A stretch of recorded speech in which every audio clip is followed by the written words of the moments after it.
संजय जी बहुत धन्यवाद। यहाँ मौजूद सभी पत्रकार वृंदों को बहुत बहुत अभिनंदन और बहुत धन्यवाद।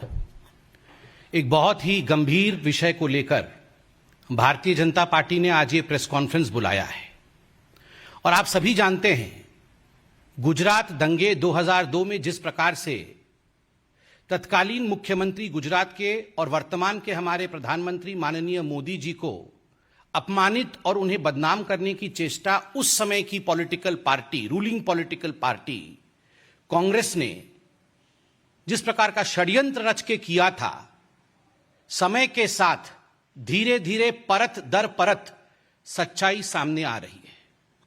आप सबको अवगत है कि चंद हफ्तों पहले सुप्रीम कोर्ट में जब यह केस कंक्लूड किया था तो सुप्रीम कोर्ट ने कुछ सख्त टिप्पणी की थी। केवल टू रिफ्रेश द मेमोरी, आपकी याददाश्त को ताजा करने के लिए वो 2 लाइन सुप्रीम कोर्ट से मैं पढ़ना चाहता हूं, क्योंकि आज जो प्रेस कॉन्फ्रेंस है इसी संदर्भ में है। सुप्रीम कोर्ट ने कहा था क्लीन चिट देते हुए नरेंद्र मोदी जी को कि the proceedings have been pursued for the last 16 years to keep the pot boiling, obviously for ulterior design. All those involved in such abuse of process need to be in the dock and proceeded with in accordance with the law. कुछ ऐसे लोग थे जो जानबूझ के अपने ulterior design, अपने षड्यंत्र के कारण, अपने मकसद के कारण पॉट बॉइलिंग अर्थात इस पूरे विषय को जीवित रखने का काम कर रहे थे और अतथ्य प्रस्तुत कर रहे थे। अब समय आ गया है, यह सुप्रीम कोर्ट ने कहा था कि इन लोगों के ऊपर भी कानून का सिकंजा कसे और इन लोगों को भी जुडिशियल ट्रायल फेस करना पड़े। यह सुप्रीम कोर्ट की सख्त टिप्पणी थी और मीडिया ने रिपोर्ट किया था। इसके पश्चात कुछ लोगों की गिरफ्तारी हुई। Teesta Setalvad, B Sreekumar, IPS officer Sanjiv Bhatt, कुछ लोग, उनके ऊपर एक एसआईटी बैठाया गया था। आज सुबह से मीडिया रिपोर्ट के माध्यम से देश देख रही है कि ये जो एसआईटी है, एसआईटी ने अपने एफिडेविट को कोर्ट में सबमिट किया है। एफिडेविट ने अपने जांच को कंक्लूड करके ये जो रिपोर्ट रखा है, बहुत सारे सत्य को ये सामने लाती है। It reveals shocking truth, shocking facts have come to the fore after the SIT report in front of the court. बहुत स्पष्ट रूप से यह एफिडेविट कहती है कि तीस्ता सितलवाड़ और उनके साथी, उनके सहयोगी जो काम कर रहे थे, वो मानवता के लिए काम नहीं कर रहे थे। वो एक पॉलिटिकल डिजाइन के साथ, एक पॉलिटिकल ऑब्जेक्टिव के साथ, एक राजनैतिक मंसूबे के साथ काम कर रहे थे। और उनका मंसूबा क्या था? उनका 2 टूक मंसूबा था। They had 2 objectives. ये 2 पॉलिटिकल ऑब्जेक्टिव्स क्या थे? प्रथम पॉलिटिकल ऑब्जेक्टिव था dismissal and destabilisation of the publicly elected Gujarat government. उस समय जो राज्य की सरकार थी गुजरात में, किस प्रकार से उसे बर्खास्त किया जाए और उसे अस्थिर बनाया जाए, यह प्रथम राजनीतिक मनसा, यह प्रथम पॉलिटिकल ऑब्जेक्टिव तीस्ता सितलवाड़ और उनके मित्रों का था, उनके साथियों का था। और जो दूसरा मनसा था, the second political objective was to frame innocent people in Gujarat right 2002, जिसमें आदरणीय प्रधानमंत्री नरेंद्र मोदी जी का नाम भी शामिल है। किस प्रकार से नरेंद्र मोदी जी के नाम को शामिल किया जाए, किस प्रकार से उन्हें अपमानित किया जाए, उनको किस प्रकार से पदच्युत किया जाए, किस प्रकार से उन्हें परेशान किया जाए, ताकि भविष्य का एक लीडर जो भारतीय जनता पार्टी को आगे लेने की क्षमता जिसमें है, उसे रोका जा सके। इस मनसा के साथ तीस्ता और उनके साथी काम कर रहे थे। यह जो पॉलिटिकल ऑब्जेक्टिव था, इसका खुलासा एफिडेविट में हुआ है। एफिडेविट ने स्पष्ट रूप से कहा है कि ये जो कॉन्स्पिरेसी, ये जो षड्यंत्र है, this conspiracy was to malign the image of Gujarat. केवल नरेंद्र मोदी और केवल राजनैतिक दृष्टिकोण से नहीं, गुजरात किस प्रकार से इसमें उसके चित्र को मलिन किया जाए, इमेज ऑफ गुजरात को धक्का पहुंचे, यह षड्यंत्र भी तीस्ता सितलवाड़ और उनके साथी कर रहे थे।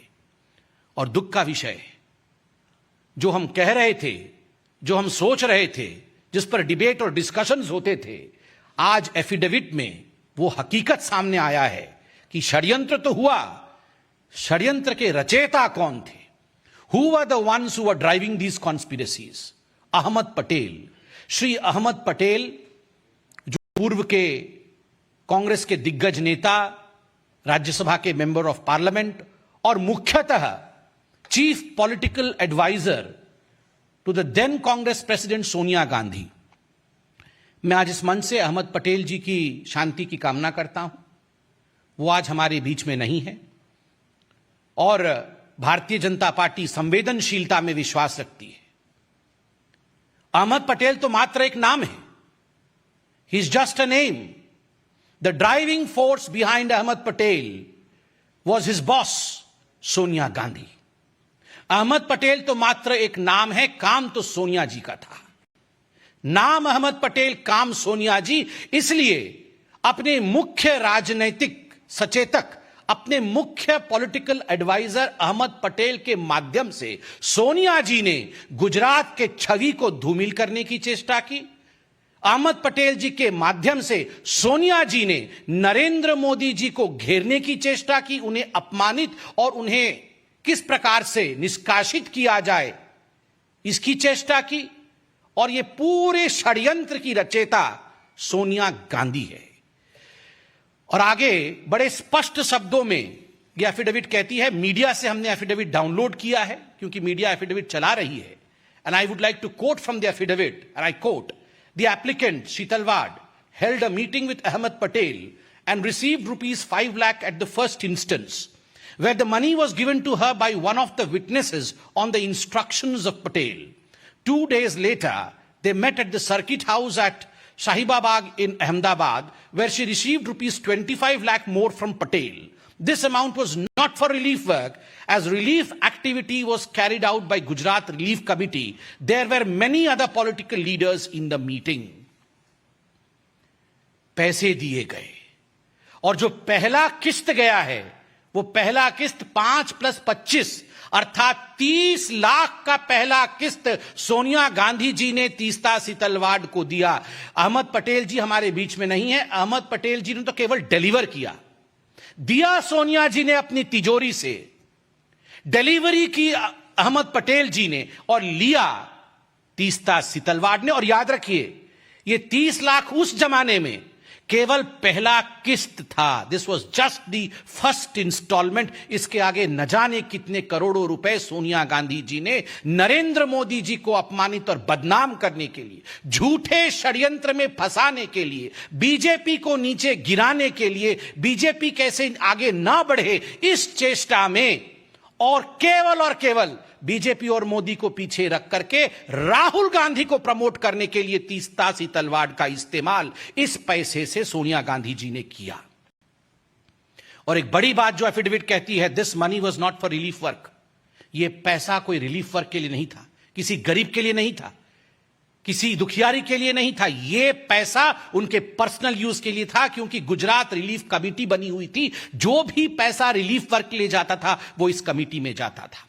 और दूसरे पॉलिटिकल लीडर्स के साथ भी मीटिंग हुई। सबसे बड़ी बात है, यह एफिडेविट कहती है 4 महीने बाद पुनः एक क्लैंडेस्टीन, कोट अनकोट क्लैंडेस्टीन माने चोरी चोरी चुपके चुपके, चोरी चोरी चुपके चुपके रात के अंधेरे में ये सारे षड्यंत्रकारी, कौन? तीस्ता सीतलवाड़, संजीव भट्ट, श्री कुमार, ये कहां मिले?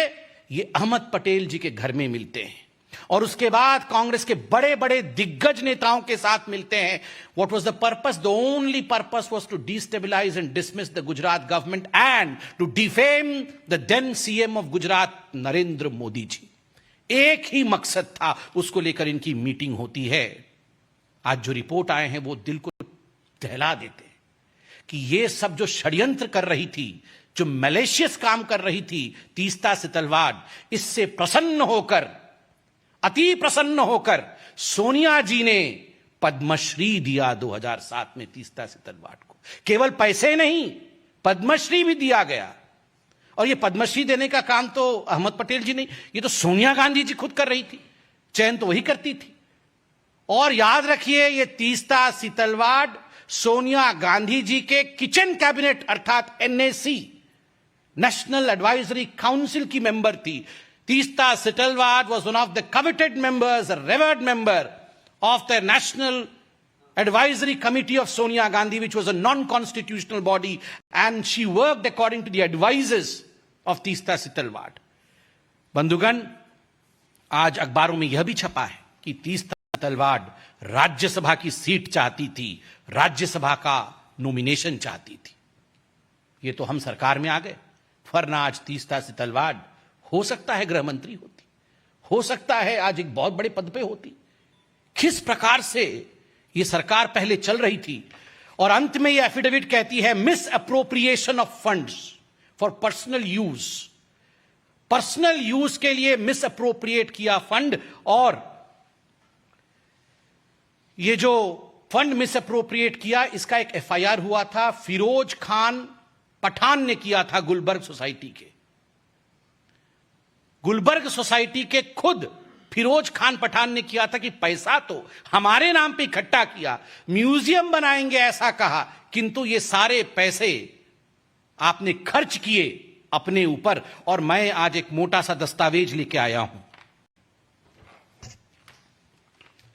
ये जो दस्तावेज है, ये बीजेपी का दस्तावेज नहीं, ये हाई कोर्ट ऑफ गुजरात का जजमेंट है। आप सोचिए जरा, सुनिए जरा, मैं पढ़ता हूं।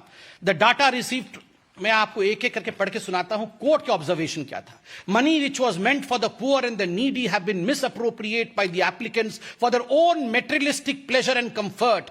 Huge amount has been used for the purchase of items like wine, shoes, holiday resorts, air tickets etcetera.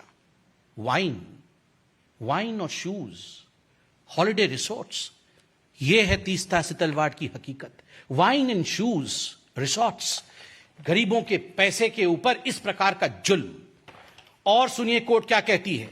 The statement of the 13 witnesses recorded till date clearly indicate that not a single rupee is received by them, them means जिन्होंने case किया है, by them towards financial aid और rehabilitation और construction of museum.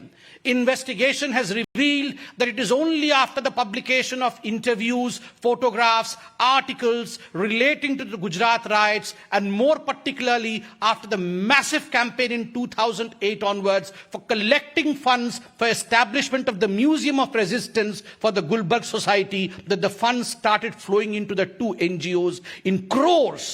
44% of which in Sabrang Trust and 35% to the CJP have been transferred into personal accounts. Crores were transferred into personal accounts, a court कहती है. Having gone through the material on record, I have noticed, I means the judge, I have noticed something very shocking and at the same time extremely sad. मैं बहुत दुखी हूं, जज कह रहे हैं. There are serious allegations against the applicants of misuse and misappropriation of huge amount received by them through various donors. The money which should have gone to the poor and the needy appears to have been prima facie misused for their personal pleasure and comfort. Personal pleasure और comfort के लिए ये पैसा इस्तेमाल किया गया। बंधुगण, हमारी ये सरकार, मैं आज बीजेपी को भी धन्यवाद देता हूं। मैं तो एक बीजेपी का साधारण, हम दोनों जो बैठे हैं साधारण कार्यकर्ता हैं, मगर इस विराट पार्टी को आज हम भी धन्यवाद देते हैं। Not through vengeance but through patience we work. कभी भी बदले के भाव के साथ नहीं, धैर्य के साथ ये पार्टी काम करती है। और आज जो उक्ति हजारों करोड़ों साल से कहा जाता है, भगवान के घर में देर है मगर अंधेर नहीं, ये सारे एफिडेविट, ये सारे जजमेंट आज ये प्रूव करता है कि अगर धैर्य रख के काम किया जाए, बदले के भाव से काम नहीं किया जाए, तो ऊपर वाला भी, the supreme consciousness yields, he listens, और सच्चाई सामने आती है। Truth has the uncanny habit of revealing itself. It may be late, but ultimately truth reveals itself, and the truth is the driving force behind the conspiracy was Sonia Gandhi. सच्चाई है कि जो driving force है, किस प्रकार नरेंद्र मोदी जी को अपमानित किया जाए, बदनाम किया जाए, बीजेपी को छल कपट करके समाप्त किया जाए, गुजरात में सरकार को वहां डिसमिस किया जाए, उसको किस प्रकार से अस्थिर किया जाए, गुजरात दंगे को लेकर राजनीति की जाए, इसके पीछे केवल और केवल एक व्यक्ति थी और वह है Sonia Gandhi, the president of the Congress party. Today we are wanting answers from none other than Sonia Gandhi. No Jairam Ramesh would suffice in answering this. Jairam Ramesh ji को एक कागज रिलीज कर देंगे और इनके कागजों की हकीकत तो हम 3 दिन से देख रहे हैं. ये हामिद अंसारी जी के लिए 3-3 लाइन के कागज रिलीज करते हैं और हर दिन शाम को आप मीडिया वाले जो चतुर्थ स्तंभ हैं वो आप इनके कागज की धज्जियां उड़ा देते हैं, हकीकत सामने ले आते हैं, फोटो दिखा देते हैं, हकीकत दिखा देते हैं. तो आज भी केवल कागज से काम नहीं चलेगा जयराम रमेश जी. With a clear conscience, we beseech Sonia Gandhi ji to come and hold a press conference and address the nation as to why she was conspiring against Narendra Modi. Thank you so much.